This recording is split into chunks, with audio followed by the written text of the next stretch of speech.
আজগো শ্বশুরবাড়ি নড়াইলগঞ্জে সবার লগে বিদায় লইয়ে ঢাকা চলে যাইতেছে আর বিদায়টা সবসময় কষ্টের লাগে। তার মোর দাদুরা বুয়ার আজকের ভিডিও ডিসকভার না করলে মোডও দেখতে পাবেন বেমা লাগে। আসসালামু আলাইকুম দাদুরা বুয়ারা আপুরা ভাইরা হগলি কেমন আছেন? আশা করি আল্লাহর রহমতে হগলি ভালোই আছেন।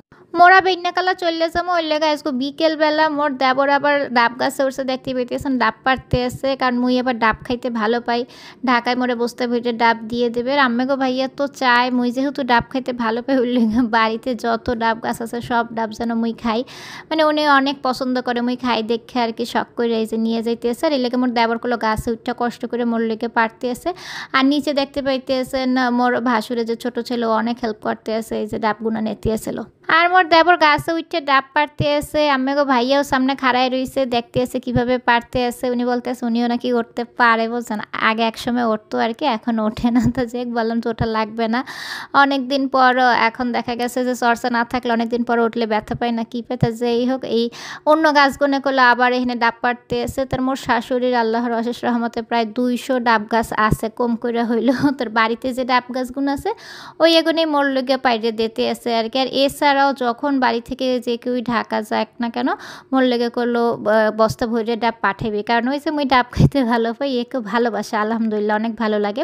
তার যে এখানে কিছু ডাব পাড়া হয়েছে, আর যেহেতু মোরা বেন্যাকালে যাবো তখন আরও কিছু পাইরে দেবে আর কি। আর মোরা যেহেতু বেন্যাকালা চলে যাবো ওই লেগে রাত্রিকালে অনেকেই দেখা করতে আসতে এসেছিলো। এই যে দেখতে পাইতেছেন আম্মেগো ভাইয়ার দৈরে অনেক কান্নাকাটি করতে আছে, কারণ অনেক বছর পর দেখা হয়েছে। আশেপাশে সবাই যারা মুরব্বীরা আছে বয়স্করা আছে আত্মীয় স্বজনরা বলতে আছে যে এই ফির দেখা হয়েছে, পরের ফির দেখা হয় না হয়, বুঝলেন, কান্দাকাটি করে। আর এই বলে আম্মেগো ভাইয়া কালে কাইন্দা দেয়, উনি অনেক নরম মনের মানুষ, তো দেখা যায় এইসব কিছু বললে একালে উনি কন্ট্রোল করতে পারে না। এরপর রাত্রিকালে আমরা সবাই মিলে একত্রে আবার খাইতে বসছিলাম। আর এই যে আকাশি কালার ছোট্ট যে বাচ্চাটা দেখতে পাইতেছেন গেঞ্জি পরে, ওগুলো মোর দেবরের ছেলে। আর এই যে মোর শাশুড়ি, এরপরে মোর যা বড় যা, এরপর আমাকে ভাইয়া মুই সবাই একসাথে খাইতে বসছি। আর এই যে মোর ভাসুরের যে ছোট ছেলে, ওর দই অনেক পছন্দ, ও এক বসে 1 কেজি দই খাইতে পারে। ওর লেগে আলাদা করে মুই ওর লেগে এই দইটা আনছি যে তুমি একা এটা একলা খাইবা, তোমার মন ভরে খাইবা, বুঝেন। তার ওগুলো ভাত না খাইয়াও দই খেয়ে থাকতে পারবে, ওর এতটাই ভালো লাগে। তার একে মোরা হাসাহাসি করতেছিলাম। তো যেই হোক রাত্রিকালা খাওয়ার পর মোরা ঘুম পড়ে গেছিলাম, বেন্যাকালা হয়ে গেছে। এখন মোরা আজকে চলে যাবো। তার এই বেন্যাকালা বলতে এখন ভোর 5টার মতো বাজে, একদম বোঝেন এককালে সকাল সকাল।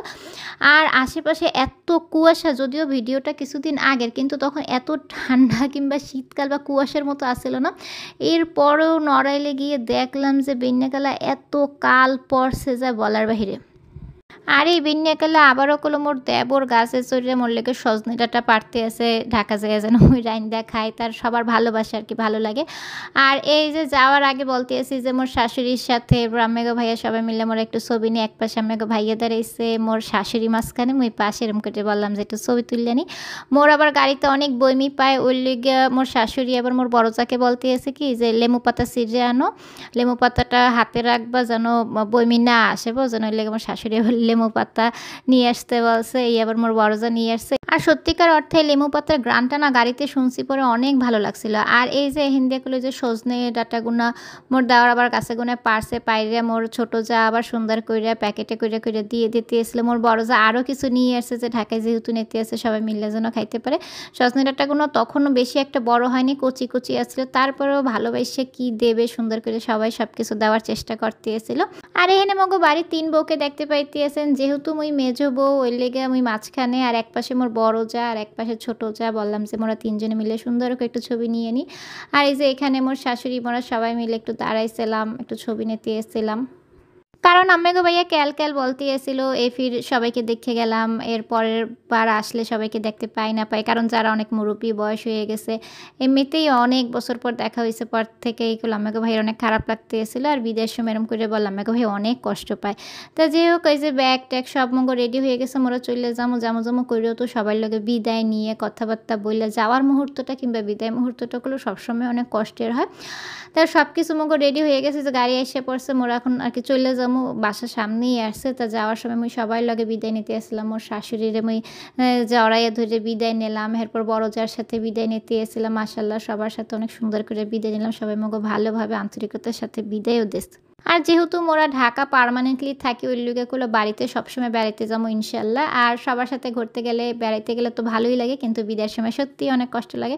মোর শাশুড়ি ক্যালকাল বলতে আসলে আবার চলে আসো। মোর শাশুড়িকে অনেকবার বলছিলাম মোর লগে এখন ঢাকা চলেন, শাশুড়ি বলছে এখন যাবে না, কয়েকদিন পরে যাইবে মগো বাড়তে।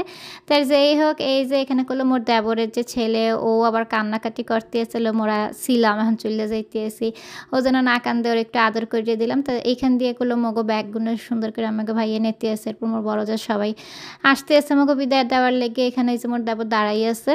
মুই এবার হংকে যাইয়া মোর ভাসুরের সাথে বিদায় নিলাম, বললাম ভাইয়া আসি, আপনারা সবাই যায়েন। আসলে সবাই বাড়িতে অনেক কাজ করে, সব কিছু একে কখনোই যাওয়া যায় না। এরপরেও মুই মোর শাশুড়িকে নিয়ে যাম বলছি, মোর শাশুড়িকে ঢাকায় রাখবো, ইনশাল্লাহ পরবর্তীতে যাইবে হেনে। আর এই যে এখন মোরা চলে যাইতেছে, যাওয়ার সময় দেখা যায় কি বাড়ি থেকে যখনই আসি, বরিশালগণও যখন বিদায় নিয়ে আসতাম এরকম লাগে, এখন শ্বশুরবাড়িগণও বিদায় নিয়ে আসতেছি, যাওয়ার সময়টা খারাপ লাগে, পরবর্তীতে দেখা যায় ঠিক হইলো, মুহূর্তটা অনেক খারাপ লাগে। আর এই যে মোর ছোট যা মাশাআল্লাহ আমাকে এত আদর আপ্যায়ন করছে এই কদিন যে ছিলাম বলার বাহিরে।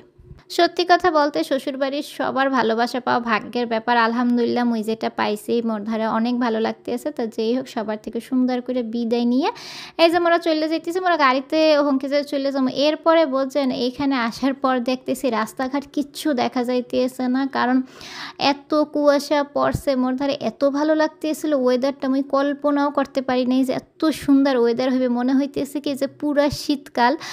মোর এত ভালো লাগতেছে যে আমি কখনো কল্পনা করি যে এত ঠান্ডা পড়তে পারে। ঢাকায় প্রচণ্ড গরম, গরমে পাগল হয়ে যাইতেছিলাম। আর বাড়িতে গিয়ে এত সুন্দর একটা সকাল দেখবো মুই সেটা ভাবতেও পারিনি। মোর ধারে অনেক অনেক অনেক ভালো লাগতেছিল, মুই বেমালা এনজয় করতেছিলাম যে এত সুন্দর একটা ওয়েদার পরিবেশ দৃশ্য পাবো, যেটা মোর কল্পনাতেও ছিল না। আলহামদুলিল্লাহ অনেক সুন্দর করে দিনটা পার করতে এসি। আর এককালে ভোরবেলা রওনা দিছি, কারণ একটু রোদ উঠলে আরও কষ্ট লাগে যাইতে, বোঝেন। এককালে বিনাকালের ভিতরে যদি বাড়তে চলে যেতে পারি তাহলে মোকে ভালো লাগবে। আর নড়াইলগঞ্জে ঢাকা যেতে বেশিক্ষণ সময় লাগেও না, 2.5 ঘন্টার মতো লাগে, 2 থেকে 2.5 ঘন্টার মতো লাগে গাড়িতে। তার ওই লোকে মোরা ভাবছি যে একালে বিন্যাকালে রওনা দিলে ঢাকায় তরতরি মোরা পৌঁছে যাবো। তার ওয়েদার রাস্তাঘাট এত সুন্দর ছিল, মুই আমাগুলো একটু শেয়ার করলাম। এরপর আর কিচ্ছু ভিডিও করা হয়নি, মোরা ঢাকা চলে আসছি। আলহামদুলিল্লাহ মোরা আল্লাহর রহমতে ভালোভাবে ঢাকা পৌঁছে গেছি। আর এই যে এখানে দেখেন ডাবগুনা যে বললাম না যে পরবর্তীতে আরও ডাব পাইতে দিয়েছে, তার বস্তা ভরা ডাবগুলো একটু বাইর করে নিতে আসলাম। এই যতগুনা ডাব সুন্দর করে দিয়ে দিয়েছে। এখন আমাকে ভাইয়া বলতে আছে যে প্রত্যেকদিন একটু করে কাটবা আর তুমি খালি খাইবা ডাবের পানি। এই যে ডাব না হলে সুন্দর করে দিয়ে দিছে এই আমার শাশুড়ি, কি সুন্দর দেখতে পাইতেছেন। আর এইখানে মোর ছোট যা মোরে আবার শুকনা বড়ই দিয়ে দিছে, বলতেছে ইয়ে শুধু শুধু খাইতে পারেন, আচার বানায় খায়েন, কিছু না কিছু করে খাইবেন, মানে ভালোবেসে আমাকে দিয়ে দিছে। আর এই যে সজনে ডাঁটা এও দিয়ে দিছে। আর এই বলছে যে সবাই মিলে রান্নাবাড়া করে খাইতে। এছাড়া এই তালের পিঠাগুলো দিয়ে দিছে, মানে এই পিঠাগুলো বানাইছে পরে আমি বলছি এত মজা হয়েছে যা বলার ভাই। সত্যিকার অর্থে আমি তালের পিঠা খাইতে অত একটা ভালো পাই না, কিন্তু এই পিঠাগুলো এত মজা হয়েছে, মোর শাশুড়ি আর মোর ছোট যা মিলে বানাইছে, অনেক মজা হয়েছে। তার এই যে শ্বশুরবাড়িগুলো ভালোবাসা দিয়ে দিছে। সে ভালো থাকবেন, আল্লাহ হাফেজ।